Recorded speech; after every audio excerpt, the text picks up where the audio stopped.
బయట ఇంకా చల్లచల్లగా వర్షం పడుతుందని చెప్పేసి సొరకాయ అప్పాలు చేద్దామని ఇంకా ప్రిపరేషన్లోకి అయితే వెళ్ళిపోదాం. Welcome to our channel Riya Gallery.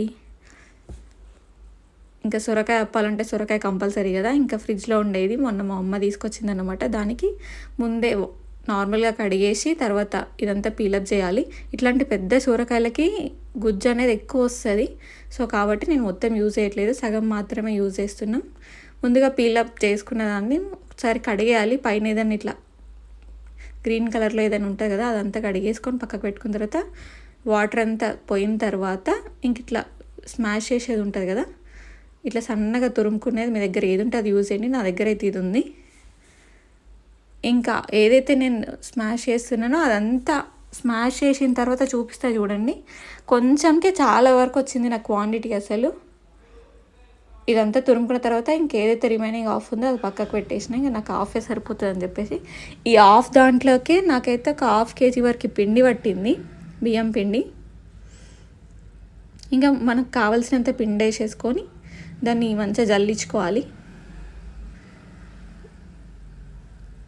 ఇంకా పూర్తిగా జల్లించుకున్న తర్వాత దాంట్లోకి కారం, ఉప్పు, అల్లం వెల్లుల్లి పేస్ట్, నువ్వులు, కావాలంటే జీలకర్ర, ఓమ కూడా వేసుకోవచ్చు. ఇంకా ఎక్స్ట్రా ఏవైనా మనం పల్లీలు అట్లాంటివన్నీ యాడ్ చేసుకోవాలంటే యాడ్ చేసుకోవచ్చు, మన ఇష్టం అది. ఇక దాంట్లోకి కరివేపాకు, కొత్తిమీర, పుదీనా వీటిని కూడా నార్మల్గా కడిగేసుకొని పెట్టేసుకొని ఇంకా సన్నగా తురుముకోవాలి. ఇంకా ఏదైతే సొరకాయ వాటర్ ఉంటాయో అవి మాత్రమే సరిపోతాయి దీంట్లోకి. మనం ఎక్స్ట్రా ఒక చుక్క కూడా నీళ్ళు పోయాల్సిన అవసరమే లేదు అసలు. ఇంకా పిండి కలుపుకొని ఇంకా పిండి కన్సిస్టెన్సీని బట్టి చూసుకుంటూ ఇంకా పిండి అయితే యాడ్ చేసుకోవాలి. ఒకవేళ మెత్తగా అయితే ఇంకా పిండి యాడ్ చేసుకోండి కొద్దిగా, మీకు ఇంకా క్రిస్పీగా కావాలంటే. ఇంకా కలుపుకున్న పిండి పక్కనైతే అస్సలు పెట్టొద్దు. ఇది మనం పెడుతున్న కొద్దీ టైం వెయిట్ చేస్తున్న కొద్దీ మెత్తగా అయిపోతుంది. ఆ మిస్టేక్ అయితే మాకు జరిగింది. ఇంకా మన దగ్గర పూరీ ప్లేస్ ఉంటుంది కదా, మనం పూరీలో అప్పాలు వత్తేది, దాంతో అన్నీ ప్రెస్ చేసుకొని ఇంకా పక్కకు పెట్టేసుకోవచ్చు. ఇంకా మేము ముందే మళ్ళీ పైకి ఎక్కడం కూర్చోడం ఎందుకని చెప్పేసి నేను అన్నీ ఒక ప్లేట్లో కానీ చాటలో కానీ ఇట్లా అన్నీ ఒత్తేసి పెట్టేస్తున్నాం. దీనికి ఎవరు హెల్ప్ లేకుండా సింగిల్గా కూడా చేయొచ్చు. అక్కడే పక్కన గ్యాస్ పక్కన పూరీ ప్లేస్ పెట్టేసుకొని ఇంకా ఆయిల్ డీప్ ఫ్రైకి పెట్టేసుకున్నాం. ఆయిల్ కూడా హీట్ అయిపోయింది.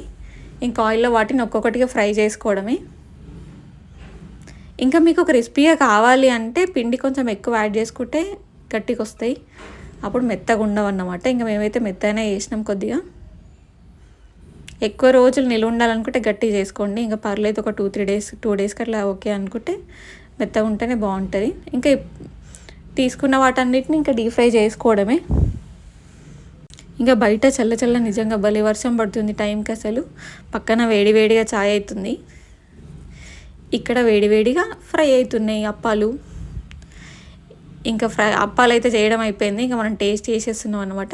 టేస్ట్ అయితే సూపర్ ఉన్నాయి. కారం, ఉప్పు అవన్నీ మన టేస్ట్కి తగ్గట్టు అడ్జస్ట్ చేసుకోవచ్చు. ఎవరైనా బీపీ పేషెంట్లు ఉంటే తక్కువ వేసుకోండి, బెటర్ అది. Follow me for more video, subscribe.